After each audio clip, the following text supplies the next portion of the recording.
बिहार के राज्यपाल श्रीमान केशरीनाथ त्रिपाठी जी, राज्य के मुख्यमंत्री श्रीमान नीतीश कुमार जी, केंद्र में मंत्रिपरिषद के मेरे साथी श्रीमान सुरेश प्रभु जी, श्रीमान रामविलास पासवान जी, श्रीमान रविशंकर प्रसाद जी, श्रीमान धर्मेंद्र प्रधान जी, श्रीमान पीयूष गोयल जी, इसी धरती के संतान और मेरे मंत्रिपरिषद के साथी श्रीमान रामकृपाल यादव जी, श्रीमान उपेंद्र कुशवाहा जी, यहाँ के सांसद श्रीमान शत्रुघ्न जी, राज्य विधानसभा के नेता श्रीमान नंदकिशोर जी, विधान परिषद के नेता श्रीमान सुशील कुमार मोदी जी, उपस्थित सभी वरिष्ठ महानुभाव, देवी और सज्जनों,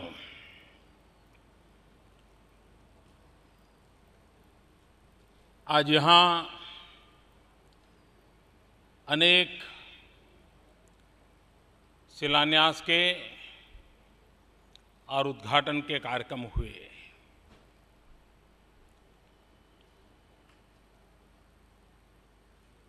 हम सब इस बात पर अब भली भांति समझने लगे हैं कि विकास का कोई पर्याय नहीं है। अगर हमें गरीबी से लड़ना है तो विकास करना होगा, हमें बेरोजगारी से लड़ना है तो विकास करना होगा, हमें अशिक्षा से लड़ना है तो विकास करना होगा, हमें आरोग्य की सुविधाएं मुहैया करनी होगी, हमें विकास करना होगा। सब दुखों की अगर कोई एक दवाई है, वो दवाई है विकास।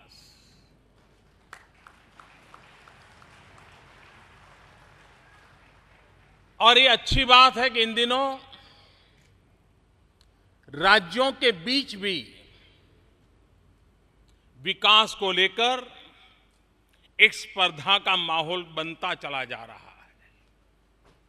राज्यों को लगने लगा है कि वो राज्य उस बात में मेरे से आगे निकल गया, अब हम कुछ कोशिश करेंगे, हम आगे निकल जाएंगे। आखिरकार देश आगे बढ़ाना है तो राज्यों के विकास से ही आगे बढ़ने वाला है। और इसलिए देश के विकास के लिए राज्यों का विकास, इस मूल मंत्र को लेकर के केंद्र हो या राज्य हो, सबने मिलकर के काम करना, काम को आगे बढ़ाना, ये आवश्यक होता है। विकास के कामों में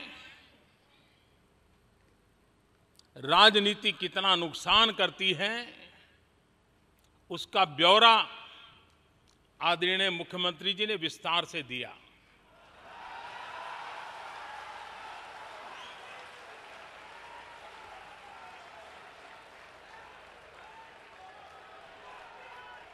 अटल जी के समय में जो काम 6 महीने मिलते तो पूरा हो जाता, उसको पूरा होते होते आज 2015 आ गई। और मैं नीतीश जी की बात से सहमत हूं कि अगर अटल जी की सरकार का चुनाव थोड़ा देर से होता, 6 महीने मिल जाते, तो उस समय अटल जी के मार्गदर्शन में, और यहीं के रेल मंत्री थे नीतीश जी, ये काम पूरा हो गया होता। वो सही बोल रहे हैं। लेकिन बाद में सरकार बदल गई और रेल मंत्री यहां से ऐसे आए कि काम को रोक दिया गया और हमारे आने के बाद उसको चालू किया गया।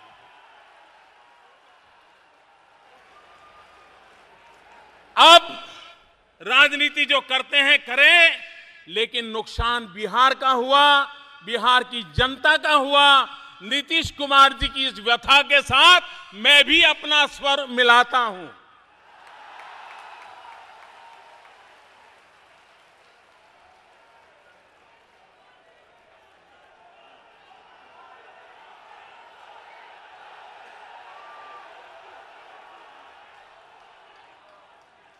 लेकिन मैं इस मत का हूं कि हमें विकास की यात्रा को निरंतर गति देना चाहिए। आज नीतीश जी ने बहुत अच्छी बातें बताई कि भाई आईआईटी है, लेकिन हमें यहां के आवश्यकताओं के अनुसार और यहां की क्षमता के अनुसार नई नई फैकल्टीज को लाना चाहिए। मुझे विश्वास है कि नया परिसर की क्षमता इतनी है, 500 बीघा भूमि है, ये होगा। और हम तो कोशिश ये कर रहे हैं कि दुनिया में जो टॉप क्लास फैकल्टीज हो उनको भी भारत में लाया जाए, ताकि भारत के हमारे युवकों को देश के लिए जो आवश्यक है, जिस राज्य में आईआईटी है वहां जो आवश्यक है, उन विषयों को बल दिया जाए। सिर्फ दिल्ली में बैठ करके योजनाएं बनाने का वक्त पूरा हो गया। अब तो राज्य के मन में जो भाव उठते हैं, राज्य की आवश्यकताएं होती हैं, उसके अनुसार ही दिल्ली को भी ढलना चाहिए। ये मेरी सोच है और मैं उसी को आगे बढ़ा रहा हूं। आज यहां एक इंक्यूबेशन सेंटर का प्रारंभ हो रहा है। ये इंक्यूबेशन सेंटर मैं मानता हूं एक बहुत बड़ा नजराना है। आईआईटी कॉम्प्लेक्स इमारत से भी ज्यादा ये इंक्यूबेशन सेंटर बहुत बड़ा महत्वपूर्ण हमारा इनिशिएटिव है। इसलिए मैं ये इस बात से कन्विंस हूं, मैं जिस प्रदेश से आया हूं, लोगों ने परिश्रम किया होगा, परमात्मा की कृपा की होगी, लक्ष्मी ने वहां जाना पसंद किया होगा, लेकिन ये भूमि है जहां सरस्वती वास करती है। यहां के नौजवान तेजस्वी हैं और मैं मानता हूं यहां की जो तेजस्विता है वो पूरे हिंदुस्तान को तेजस्वी बना सके, ऐसी तेजस्विता इस धरती पर है। और मुझे विश्वास है कि ये जो इंक्यूबेशन सेंटर हम सोच रहे हैं, बनाने जा रहे हैं, वो भी एक विशेष मकसद से है। आज हम देख रहे हैं कि मेडिकल सर्विसेज, हेल्थ सेक्टर, ये सिर्फ डॉक्टर नाड़ी पकड़ लें, 4 सवाल पूछ लें और निर्णय नहीं होता है कि बीमारी क्या है, दवाई क्या दे। ढेर सारे मशीनों के अंदर से शरीर को गुजारा जाता है, भांति भांति मशीनों को शरीर पर लगाया जाता है, उसके बाद बीमारी तय होती है, उसके बाद उपचार का रास्ता तय होता है। पूरे हेल्थ सेक्टर में टेक्नोलॉजी का प्रभाव इतना बढ़ा है, इतने नए नए संसाधनों का आविष्कार हो रहा है, और आज भारत को, गरीब व्यक्ति को इन साधनों को अगर मुहैया कराना पड़े तो विदेशों से लाना बहुत महंगा पड़ रहा है।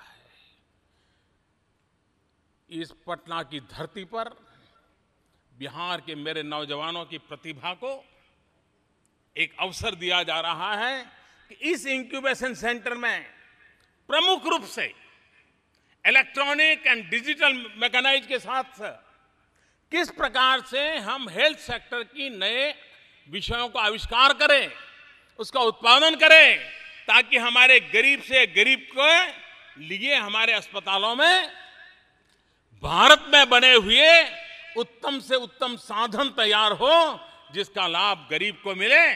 उस दिशा में हम काम करना चाहते हैं। और इसलिए ये इंक्यूबेशन सेंटर भले ही पटना की धरती पर बनने वाला हो, लेकिन वह हिंदुस्तान के गरीबों के आरोग्य की आवश्यकताओं की पूर्ति करने का एक अहम कार्यक्रम बनेगा, ये मैं देख रहा हूं। आखिरकार विकास करना है तो इंफ्रास्ट्रक्चर का बड़ा महत्व होता है, और अगर इंफ्रास्ट्रक्चर को बल नहीं दिया गया तो हम बहुत पिछड़ के रह जाएंगे। बिहार में चाहे रेल हो, रेल हो, एयर हो, उसको इंफ्रास्ट्रक्चर मिले, उसकी कनेक्टिविटी बढ़े, इस पर हम बल दे रहे हैं। हिंदुस्तान में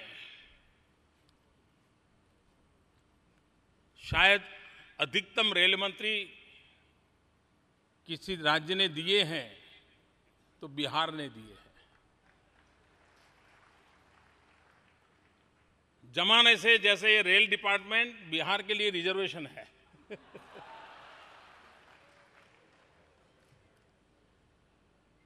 रेल मंत्री तो मिले हैं,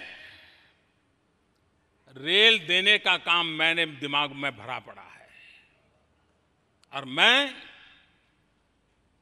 रेल के माध्यम से बिहार के दूर सुदूर इलाकों को कैसे जोड़ पाऊं,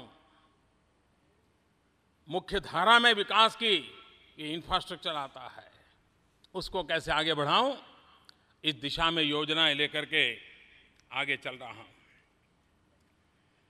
आज एक महत्वपूर्ण कार्यक्रम हमने लॉन्च किया है। वैसे नीतीश जी ने धर्मेंद्र प्रधान जी की इतनी तारीफ कर दी है, इतनी तारीफ कर दी है, उसी से मुझे समझ आता है कि इस प्रोजेक्ट का कितना महत्व है। नीतीश जी की बात सही है। आने वाले दिनों में जिस प्रकार से रोड का महत्व है, रेल का महत्व है, वैसे ही गैस ग्रिड का भी महत्व है। पूरी इकोनॉमी में गैस आधारित इकोनॉमी शेप ले रही है, और गैस पहुंचाने के लिए बहुत बड़ा महंगा खर्चीला नेटवर्क खड़ा करना पड़ता है, इंफ्रास्ट्रक्चर बनाना पड़ता है। और मैं देख रहा हूं कि एनर्जी के सेक्टर में गैस की उपलब्धि ये उस देश की पूरी इकोनॉमी को बदल देती है। बिहार की इकोनॉमी को बदलने का एक बहुत बड़ा ताकतवर प्रयास, गंगा तो हमारे पास है ही है, हम ऊर्जा गंगा को लेकर के आ रहे हैं आपके पास।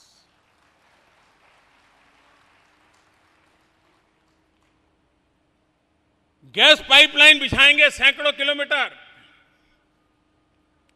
और पटना में पाइपलाइन से घर घर गैस कैसे पहुंचे। जैसे हमारे घर में गृहिणी किचन में टैप चालू करते ही पानी आता है, वैसे ही टैप चालू करते ही गैस आ जाए, इसके लिए ये योजना है। और हर परिवार को ये पहुंचे। सैकड़ों किलोमीटर दूर से पाइपलाइन से गैस आएगी, बड़ा महंगा कारोबार है, लेकिन एक बार अगर वो लग गया तो सालों साल तक यहां के जीवन को भी लाभ होगा, और यहां के क्वालिटी ऑफ लाइफ में भी बहुत बड़ा फायदा होगा, इकोनॉमी में भी फायदा होगा। और जैसा नीतीश जी ने कहा कि बिजली का पैसा तक माफ कर दिया फर्टिलाइजर कारखाने का। और उस समय हमारे सुशील जी आया करते थे कि साहब ये हमारे से 300 करोड़ क्यों ले रहे हो, लेकिन फिर भी बिहार ने तकलीफ झेल करके भी इस काम को किया। वित्त मंत्री थे हमारे सुशील जी, कठिनाई होने के बावजूद भी किया। ये करने के बावजूद भी 10 साल बीत गए साहब, फर्टिलाइजर कारखाना चालू करने की किसी को याद नहीं आई। क्या गुनाह है बिहार का? बिहार के गरीब की जेब से पैसा निकाल करके यहां की सरकार ने तकलीफ होने के बावजूद ही दिया, लेकिन उसको रोक दिया गया। हमने तय किया है कि बिहार का ये हक है और ये फर्टिलाइजर का कारखाना चालू होगा और यहां के किसानों को सस्ता फर्टिलाइजर मिले, ये काम हम करेंगे।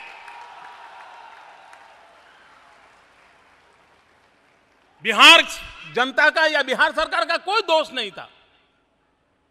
बिहार की सरकार आगे आई थी, लेकिन काम रोक दिया गया। लेकिन भाइयों बहनों, मैं आपको विश्वास दिलाता हूं, ये काम भी पूरा होगा और नौजवानों को रोजगार भी मिलेगा और किसान को सस्ते में फर्टिलाइजर भी पहुंचेगा। इसका पूरा प्रबंध करके हम आगे बढ़ेंगे। भाइयों बहनों, विकास की इस अवधारणा में हमने ये भी हमेशा निरंतर प्रयास किया है कोऑपरेटिव फेडरलिज्म का, और हमारा मत है कि राज्यों को अगर सहायता मिले, राज्यों को अगर अवसर मिले, तो देश को आगे बढ़ने की ताकत बहुत बढ़ जाएगी। और इसलिए 14th फाइनेंस कमीशन जो कि लागू हुआ है, उसके कारण बहुत बड़ा लाभ राज्यों को हो रहा है। एक राज्य को हो रहा है, एक को नहीं हो रहा है, ऐसा नहीं है। वो लाभ सभी राज्यों को हो रहा है। इसलिए कोई बिहार को कम मिला, अधिक मिला, या किसी और राज्य को कम मिला, अधिक मिला, ऐसा नहीं है, क्योंकि हमारी योजना है। आज स्थिति ऐसी है, एक जमाना था भारत के खजाने पूरा जो था राज्यों और केंद्र का, उसमें से 65-70% खजाना दिल्ली की सरकार की तिजोरी में रहता था और 30-35% सभी राज्यों की मिलाकर के तिजोरी में रहता था। हमने ऐसा एक महत्वपूर्ण फैसला किया है, कठिन काम लिया है सर पे, लेकिन जैसा नीतीश जी ने कहा कि मोदी जी आप पर हमारी आशा है।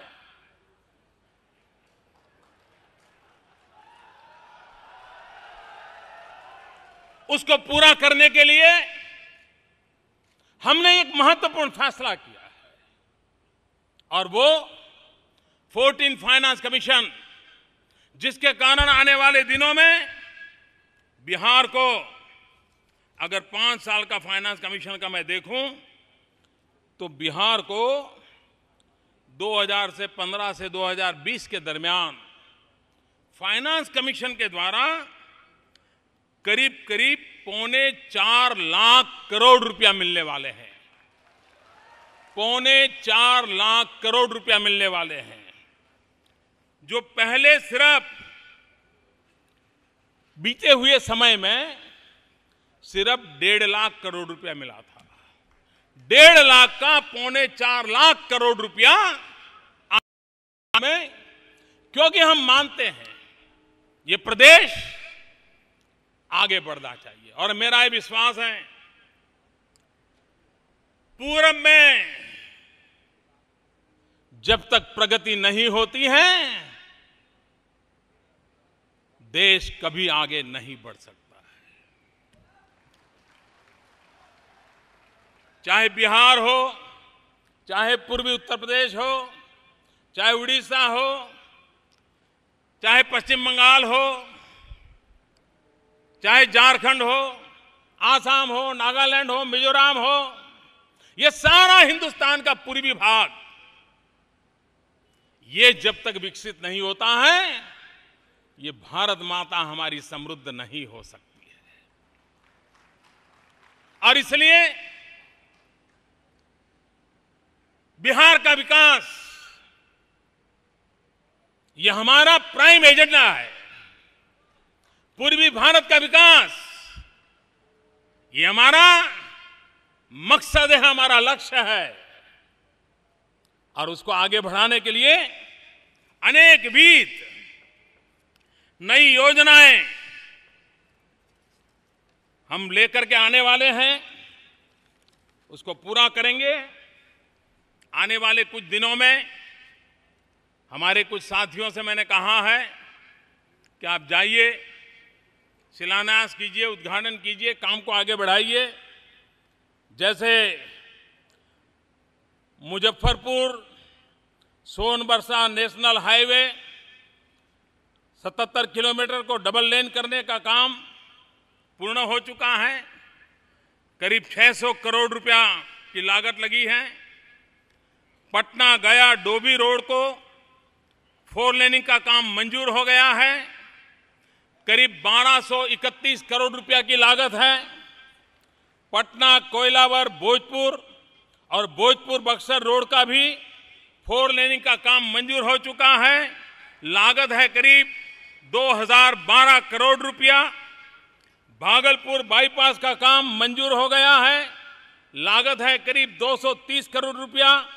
शिवहरी सीतामढ़ी जयनगर निरैया रोड का भी सुधार मंजूर कर दिया गया है, लागत है करीब 701 करोड़ रुपया। फतुआ हरनौत 12 रोड का काम मंजूर कर दिया है, लागत है करीब 590 करोड़ रुपया।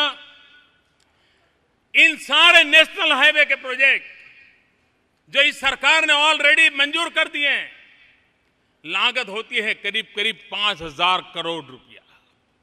क्योंकि मैं जानता हूं कि बिहार को विकास की नई ऊंचाइयों पर ले जाने के लिए इन चीजों का भरपूर उपयोग होना चाहिए और हम इसको करना चाहते हैं। आपको याद होगा पिछले लोकसभा के चुनाव में मैं यहां आया था। गांधी मैदान में बम धमाकों के बीच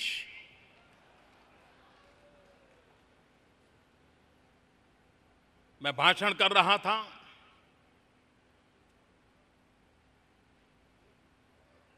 और उस समय मैंने कहा था केंद्र में हम सत्ता में आएंगे तो बिहार को विशेष पैकेज देंगे।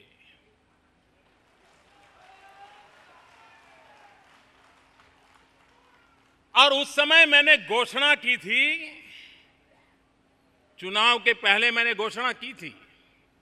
मैंने कहा था कि 50,000 करोड़ रुपयों का पैकेज बिहार को दिया जाएगा। भाइयों बहनों, मैं जब दिल्ली में बैठा, बारीकी से चीजों को देखा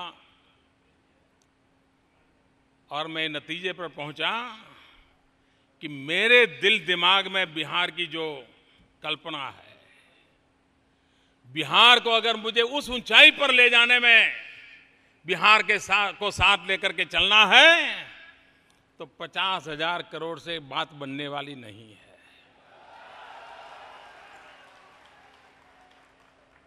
उसे और अधिक करने की आवश्यकता है। मैं आज उसकी घोषणा नहीं करूंगा, मैं सही समय पर आकर के उसकी घोषणा करूंगा। लेकिन मैं इतना कहता हूं, मैंने जो वादा किया था उसको तो निभाऊंगा, उससे भी आगे मामला ले जाऊंगा। ये मैं आपको वादा करने आया, ताकि बिहार को विकास की यात्रा में कोई रुकावट नहीं आनी चाहिए और विकास की यात्रा तेज गति से आगे बढ़नी चाहिए। इसी एक अपेक्षा के साथ मुझे विश्वास है कि आज जिन योजनाओं का आरंभ हुआ है, जिन कार्यक्रमों की शुरुआत हो गई है और भी हमारे मंत्रीगण के लोग आने वाले हैं, वो इस बात को आगे बढ़ाएंगे। आज यहां पर देश भर के कृषि वैज्ञानिकों को मैंने बुलाया है पटना की धरती पर। अब इस कार्यक्रम के बाद उनके साथ बैठने वाला हूं, क्योंकि मैं मानता हूं कि अगर हिंदुस्तान की सेकंड ग्रीन रिवॉल्यूशन की संभावना कहीं है तो हिंदुस्तान के पूर्वी इलाके में है, बिहार में है, बंगाल में है, असम में है, पूर्वी उत्तर प्रदेश में है। सेकंड ग्रीन रिवॉल्यूशन की संभावना इस इलाके में है और इसलिए मैंने देश भर के कृषि वैज्ञानिकों को आज पटना की धरती पर बुलाया है। वो यहां बैठ करके विचार विमर्श करने वाले हैं, जो आने वाले दिनों में यहां के कृषि क्षेत्र को एक नई ताकत देने की दिशा में प्रयास करने वाले हैं। मैं फिर एक बार बिहार सरकार का, बिहार की जनता जनार्दन का, यहां के मुख्यमंत्री जी का स्वागत सम्मान के लिए हृदय से बहुत बहुत अभिनंदन करता हूं। बहुत बहुत धन्यवाद।